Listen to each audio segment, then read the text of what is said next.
Bonjour et soyez les bienvenus à cette vidéo de technique vocale qui est la suite de ce que nous avons entrepris tout au long du mois de février 2025. Nous sommes donc toujours dans le sujet des consonnes dentales que sont le T de tortue et le D de dodu.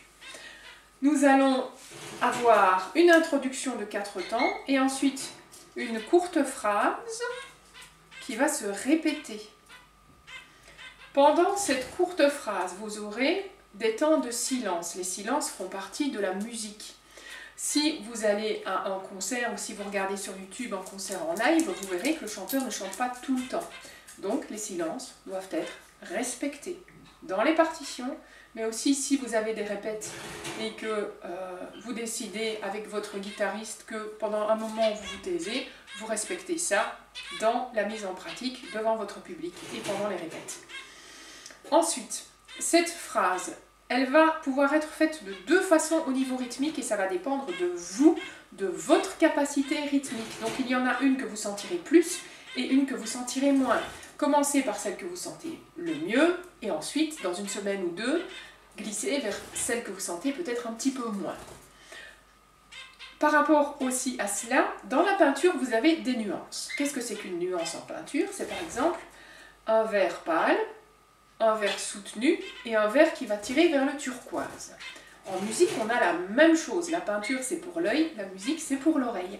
Donc, en musique, vous aurez la même chose au niveau du fait d'avoir peu de volume, ce qu'on appelle piano, ou beaucoup de volume, fort, que l'on appelle forte.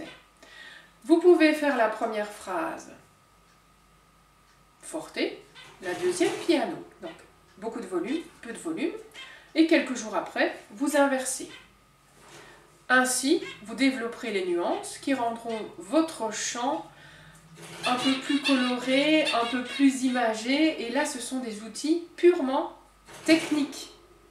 Cela peut aussi jouer sur ce que vous demandez à votre percussionniste au niveau, par exemple, de l'utilisation des tomes, de la caisse claire, des cymbales, etc. et du charleston.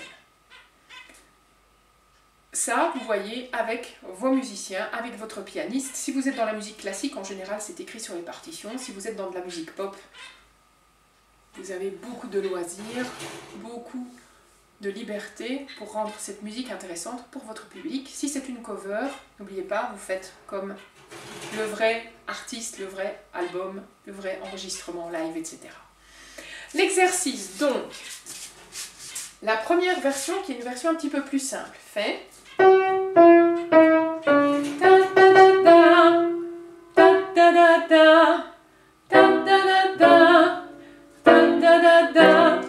je refais ça et je vais essayer de clapper sur la cuisse le moment de silence.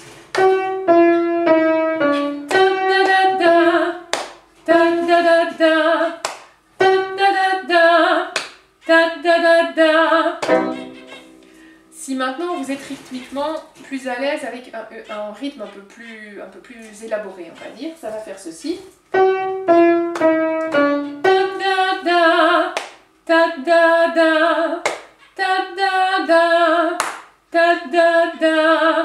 Donc cela va aussi dépendre de votre, on va dire, culture rythmique, culture solfégique, etc. Ça, c'est vous qui gérez. Encore une fois, suivez le ressenti. Il y en a un que vous sentez bien, vous commencez par celui-là. L'autre qui vous semble un peu plus difficile ou qui va vous distraire ou vous mettre inconfortable, vous le faites après. Vous pouvez faire 2 semaines le plus confortable et puis 2 semaines après le moins confortable. Je reste dans des notes qui sont accessibles à tout le monde puisqu'on est en train de travailler sur une position pour le moment des lèvres un tout petit peu, mais surtout de la langue près des dents et de l'ouverture tranquille de la mâchoire. Nous ferons du belting au mois de mars et peut-être un petit exercice de passage au mois d'avril. Je dois encore voir en fonction de l'horaire qui va arriver.